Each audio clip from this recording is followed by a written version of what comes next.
বাবা বাবা বাবা বাবা গো, আমি এক ছুটে 70 মাইল ছুটিয়া আপনার পদে আপনার পদতলে নিজেকে সমর্পণ করিলাম। উঠে বস বৎস। বাবা মনে বড় কষ্ট।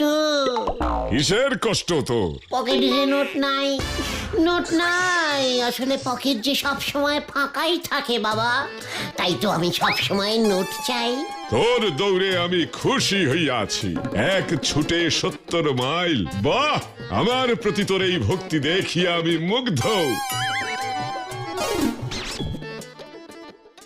এই নে হাত পাত। এটা কি প্রভু? আমার পদধূলি। আমার যে টাকা চাই, মাটি নয়। এই ধূলি কণা মাটি কাল সকাল হইলে খালি পেটে কপালে ঘষিয়া ঘষিয়া মাখিবি, তারপরে দেখিবি তোর কপাল কেমন খুলিয়া যাইবে।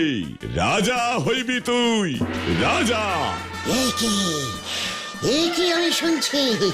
আমি রাজা হয়ে যাব? তার মানে আমার কাছে রাজকোষাগার ভর্তি টাকা পয়সা, হিরে জহরত মণি মুক্ত। ওরে বাবা, ওরে বাপরে, ওরে বাবা, কি স্বপ্ন দেখলাম আমি? সাধু বাবা বলল আমি রাজা হব। পদধূলি, পদধূলি কোথায়? ধুলি চাই, আমি ধুলি মাখবো কপালে, ধুলি মাখবো। শেষ পর্যন্ত আমার কপালে যে রাজা হওয়া ছিল সেটা আমি আগে বুঝতেই পারিনি রে। কিছুদিন আগেও যদি বুঝতে পারতাম রে পাঁচু। কিন্তু তুমি তো এখনো রাজা হওনি গুলটে মামা, স্বপ্ন দেখেছো মাত্র। আর তাতে এভাবে কপালে ধুলো বালি মেখে বসে আছো। চুপ কর ভেন্ডে, তোরা হয়তো ভুলে গেছিস ভোরবেলার স্বপ্ন সত্যি হয়, আর স্বপ্নটা আমি ভোরবেলায় দেখেছি রে। কিন্তু রাজাটা তুমি হবে কোন রাজ্যের সেটা কি তুমি দেখেছো?